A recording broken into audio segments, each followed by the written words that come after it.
Okay, so this is the title of the presentation today. This comes from, let's say, it goes in the direction of looking at the intersection between greening and environmental justice, and you'll see why this is like that. The goal for today is not so much to fill you with a lot of information, but to leave you with a few ideas that are critical about the environment and the society and the way we approach it. And this is interesting also because you are in a course which deals a lot with nature and how we can manage nature for sustainability purposes in general and for the society in general, right? But how is environmental justice as a discipline approaching this? Well, what I will do a little is at the beginning to give a bit of theory and history, and because I come from political science, I cannot run away from theory here. Then we look at the root causes of justice and injustice. What are the mainstream environmental discourses today, and to what extent they are a fix? And my position is that they are not, or not entirely. And then we'll look at alternatives from two perspectives, one which is a more revolutionary and systemic way, and the other one a more incremental or reformist way. So when I think about environmental justice, I obviously think about disasters. There is a lot of news on how there is an increase, let's say, incidence in environmental disasters, obviously, and environmental malaises, which affect people differently. So that would be a bottom, let's say, a starting point to think about justice. And another thing that comes to mind is to what extent, for instance, issues such as race are important when we design environmental interventions, right? So in a nutshell, environmental justice is a discipline that deals with distribution of ecological goods and bads, yes, and we look at environmental distribution conflicts, yes, and when we think about distribution, it's about inequalities in the use of resources and of how goods and bads are shared across different populations, yeah, and this is why it's important to more of at a global level. We also use the concept of environmental debt. It is impossible to think about the environment nowadays in our society if we don't take a global perspective, and if we don't think about, for instance, how the industries in the north have an impact on the, let's say, what we call the global south, but also to the future generations, yeah? Therefore, again, it is about disproportionate contamination and how this affects vulnerable groups. And our discipline, environmental studies, looks not only vulnerable groups, we look at race, ethnicity, class, gender, and any other dimensions of vulnerability that you can think of, which are considered as determinants for how close you are to, for example, to environmental hazards, yeah? Because of the specificity of this discipline, we have this figure of the researcher, of the activist. So what is, let's say, what is interesting about this is that we don't approach this field of studies from only, let's say, intellectual perspective, but we also but we also want to change, if you want, the world, and this is acceptable. It's not an objective, but let's say an active way to look at this. Let's look at a little bit of a few examples of dimensions of environmental injustice, right? So about uneven distribution of goods and bads, for example, in Catalonia, we see that contaminating industries tend to be located and overburn lower income populations. In Latin America, we know the children grow up close to landscapes where the soil contains heavy metals, and that northern nations, so again, more of in a general way, northern nations and corporations tend to export toxic waste, electronic products, etc., to poorer countries. So these are a few of the studies that have identified environmental injustices. These injustices determine and produce conflicts. And research in this field has shown that the main reason of environmental conflicts nowadays is the corporate control over land, yes, and of production means, which tends to result in displacement of populations and disruptions in the local uses of ecosystems, right, to replace them with monoculture.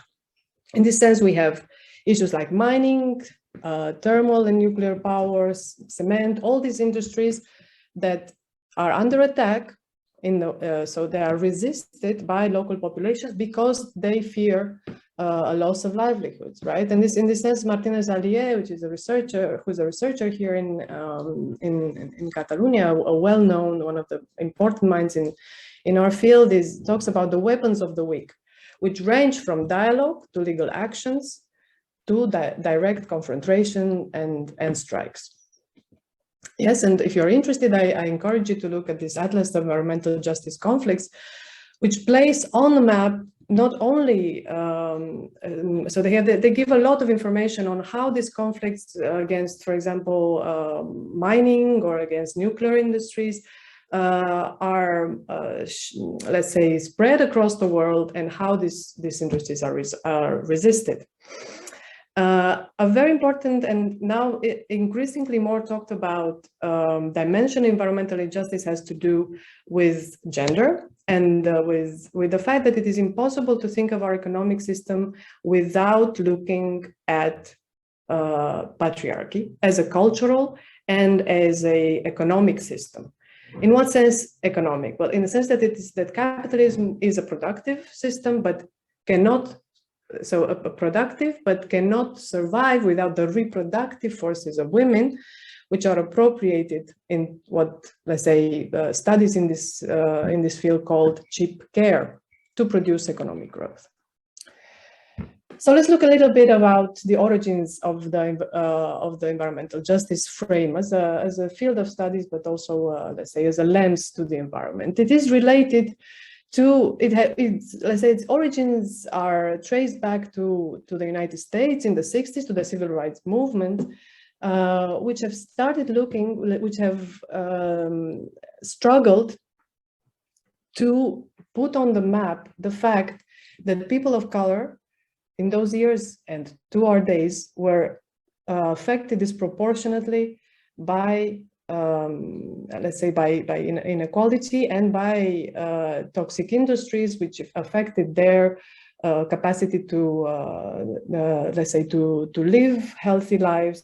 And in this sense, this famous "I am a man" chatbot is related not only in a way, it is related to wider struggles of humanity and a defense of dignity of all types of human in this sense. Back in the 80s, now the field started to be a lot more, let's say, consolidated, and there were increasingly more conflicts that initially they were thought as social conflicts, but in fact they were clearly related to environmental interventions or to environmental management. And in this sense, you probably know this "not in my backyard" slogan. In the 80s, it was translated to place in blacks in backyard, right? And the fact that these polluting industries, landfills were placed predominantly in black neighborhoods was even justified, for instance, by the World Bank, saying that it was actually, from an economic point of view, it made sense to place these industries there, to pollute and to disrupt the livelihoods of these people because it was cheaper to manage, right? So if you take an exclusively economicist lens, then you come to, let's say, to these infamous ways of dealing with the environment. So from the environmental justice perspective, we tried to move from what we call the environmentalism of the rich, which we still practice in the North, where nature is imagined as this pristine and wild ecosystem that we have to protect, but that we don't take into consideration that the human dimension, right? So it is a much more limited way of looking at the environment, where nature and people are separated. And we move to what Martinez Alia called the environmentalism of the poor. So nature is defined as a place where people live, work, learn, play, and eat. It is a fundamental difference, because it places nature and people together from the onset. And you cannot have one without the other, right? And this is, I put here what I thought it was a nice quote from Sunita Narayan, who is one of the leaders of the Indian environmentalists of the poor movement, which I think symbolizes or talks well about what environmentalists of the poor mean. So the poor, know that when the land is mined and trees are cut, their water sources dries up, or they lose grazing and environment and agricultural fields. They know they are poor, but they are saying loudly and clearly as they can that what we call development, so in the global north, will only make them poor. This is what they call environmentalism of the poor, yeah? So it is, what this movement talks about is the impossibility to separate human rights from the environment. And we tend to do that a lot. We tend to focus only on environmental interventions and technologies, and actually issues are much more complex. They look at environment as a source of livelihood, and in the North, this idea of environment as a source of livelihood has been, well, to a certain degree lost, or is marginalized. There is a lot of studies on indigenous knowledge and indigenous territorial rights, and there is they put a lot of accent on the sacredness of particular elements of nature. Yeah, this is a bit strange for us, let's say, in our more atheist societies, but it is a concept that has been recuperated in this field. So let's look a little bit about the root causes. Obviously, we know a lot. There is a lot of talk on climate change, yes, and how this is, let's say, an interesting, I thought, image about the impact of so that the quantity of CO2 that is being generated. We'll hear a lot about climate change and greenhouse gas emissions, etc. But what are they?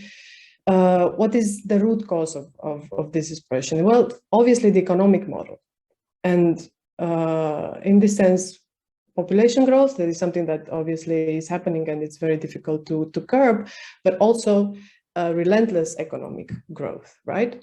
Which is also coupled with the social metabolism, and I will not enter into this because I'm sure you have heard a lot about, and you will these days about, well, obviously energy is not recycled, materials are only recycled in part, and I'm sure Natasha has talked about circular economy a lot, and an extractivist model of economics that generates conflict.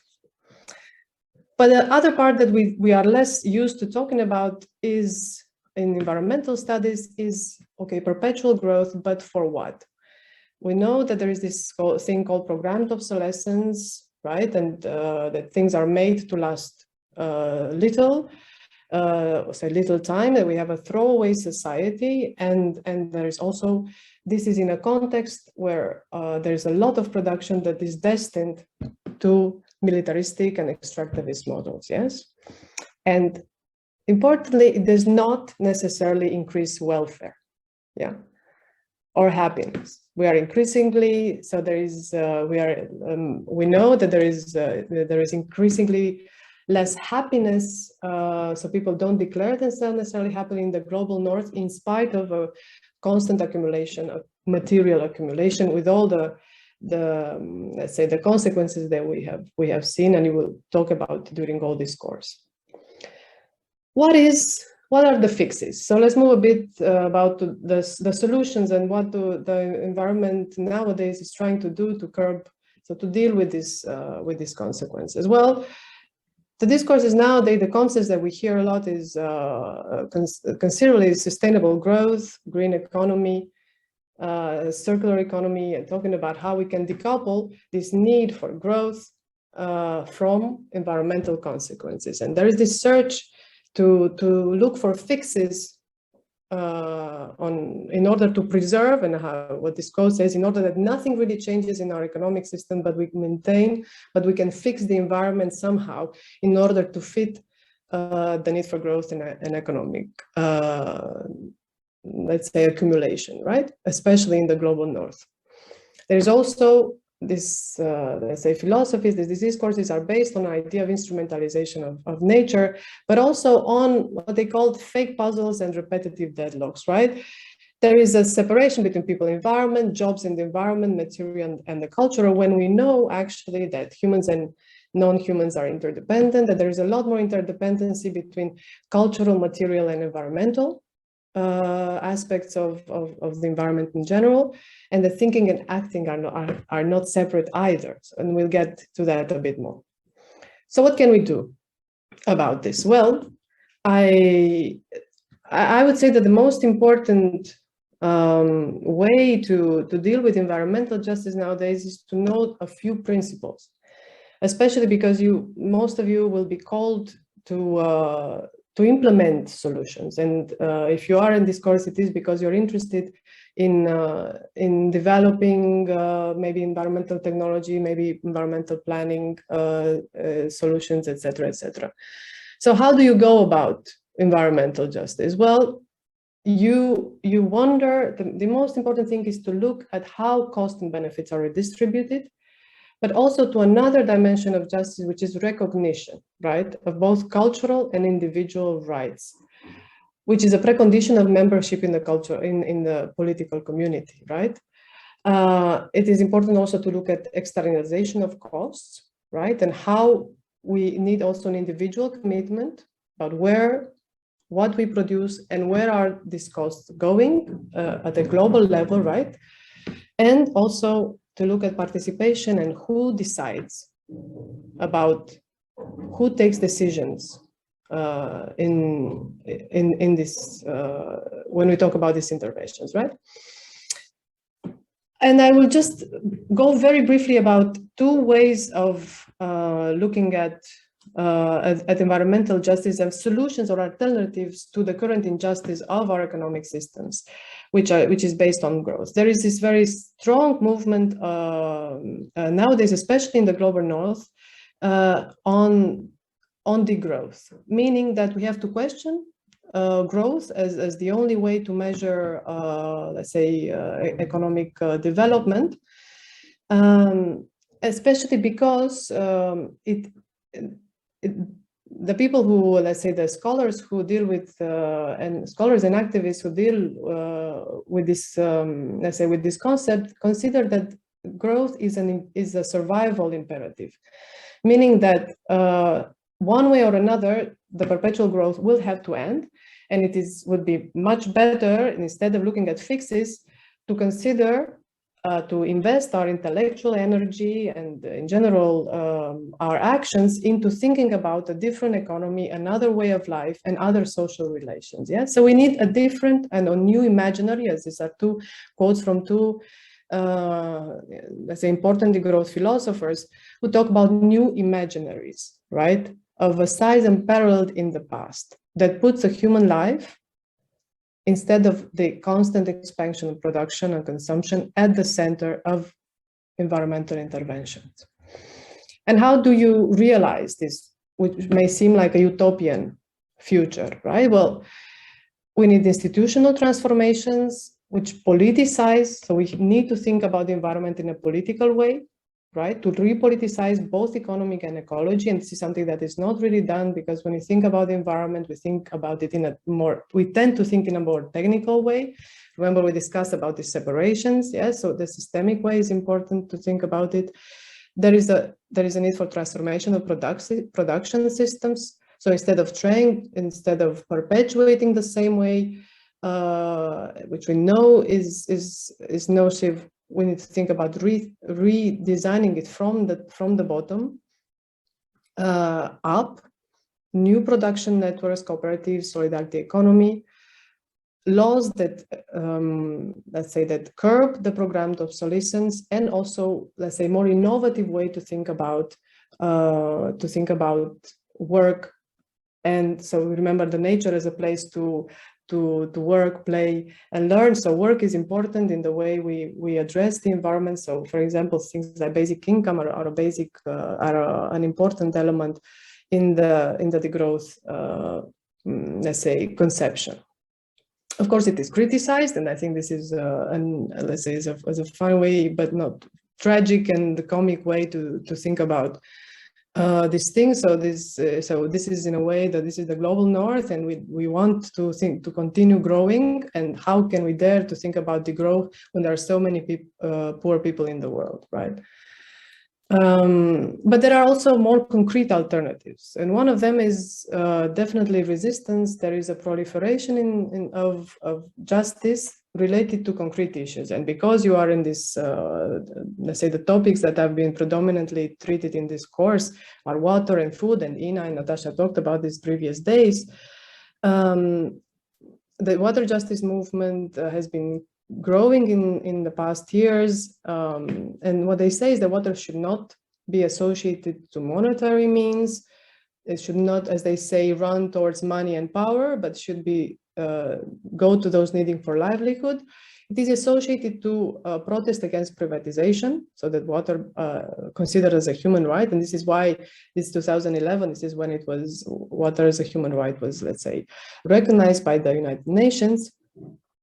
Multiple resistance about polluting industries and macro hydraulic infrastructure such as dams, which harm the lives and livelihoods of people, of local people.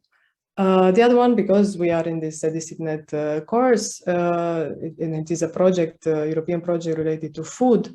There's also food justice is another very important movement, which has to do with breaking away with the way food is produced nowadays, which is one of the most contaminating industries, if not the most in the world, and try to bring food locally. And I'm sure Ina has talked about this a lot, right? Permaculture, community garden are movements which are not only environmentally friendly, but are also friendly with justice, right? And there are many, let's say there are many initiatives who try to practice this resistance and this alternative. Now, going to more concrete, even more concrete alternatives, the concept of nature-based solution has become increasingly more popular in the past years. And it is, and from an environmental justice point of view, the question is whether to green or not. Yeah, to green or not to green. We discussed this at the beginning. And the answer is always nuanced. So yes, nature-based solutions are positive. They do have positive, say, impacts, and you will see this throughout or you have seen this throughout the course. But it is, if you look at from an environmental justice perspective, you have to look also at unwanted consequences of the green. And there are a lot of studies that show that there is unequal or exclusive access to green and to benefits of society. So if you green, they will probably benefit some, probably the richer neighborhoods and not others. That there is resistance to greening because it can produce what they call what is generally known as green gentrification. That is, there is an impact because the neighborhood becomes is cleaned up, and you install a park or a green solution, which makes, in a way, the neighborhood is more beautiful. But the house prices are known to increase. Sometimes nature-based solutions are used for pure instrumental reasons, which is to beautify, but also to attract tourists, which is good, but also has negative impacts on the local inhabitants.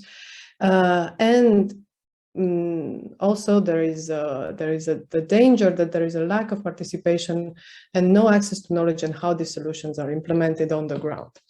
So what can you do about it? Well, there is an increasing need for more inclusive way of planning our cities and planning the green in the cities.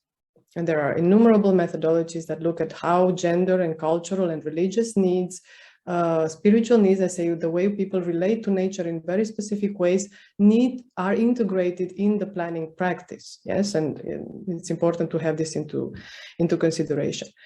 compensation mechanisms. So you cannot simply go about and plan an intervention without taking into consideration the other issues related to let's say, to prices or to local populations, and therefore you need to design compensation mechanisms related to, for instance, pricing of the houses, capping the house prices, etc.